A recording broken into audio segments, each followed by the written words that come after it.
Now, it's making headlines around the world. Millions of customers. United States, but across the world. The biggest case of identity fraud America's ever seen. Actually create credit cards. Accused Albert Gonzalez. It's like a chess game where we make a move, the fraudster responds. There are a lot of criminals out there who want to look for gaps to exploit. Those threats just don't go away. So security has to be among one of our top concerns. Security is a big concern for retailers. It doesn't matter if you're a $50 billion enterprise or a small florist down the street.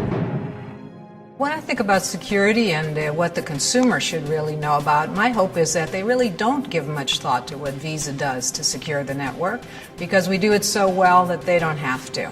However, we do an awful lot of things that people would never dream that we do. We have a comprehensive strategy, which we call prevent, protect, and respond. One way to prevent is from the center of the network with technologies that can identify suspicious transactions and shut down the fraud even before it happens.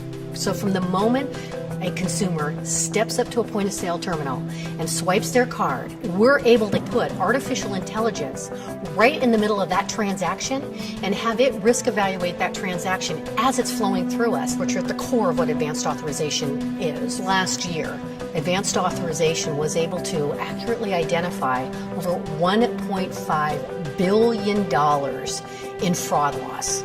カード情報セキュリティというのは国際ブランドの努力だけでは成し得ることができません。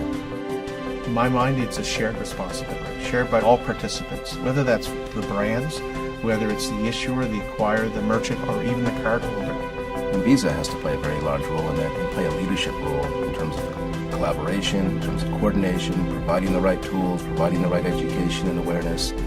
There's so many opportunities for us to be the leader, and I believe Visa does make the right investments to do that. I think Visa has done a really good job as far as collaborating. There's a lot of commonality between what both the National Retail Federation believes and what Visa believes. At the end of the day, we're all here to protect the consumer. I can't tell you what the future is going to look like in terms of what types of access devices are we going to have.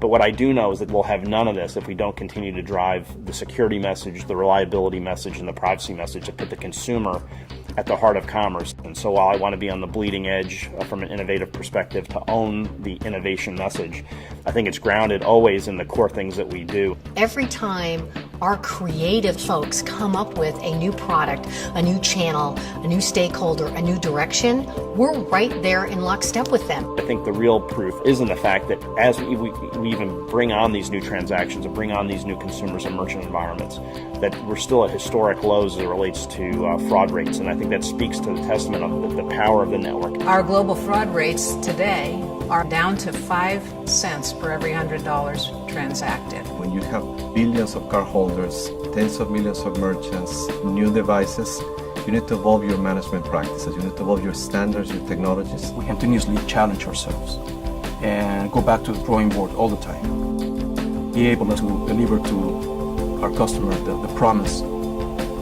that they will have a safe and easy experience every time. So when I think about responsible innovation, it's taking the best of what we've done with, again, the traditional means of a Visa payment, bringing forward that same security and reliability, whether it's an e-commerce transaction, a card, a mobile phone, a virtual transaction. Because every time a cardholder takes out a Visa card from her or his wallet, we're making a promise. Those of us who work in fraud risk management, we deem ourselves as custodians of that promise.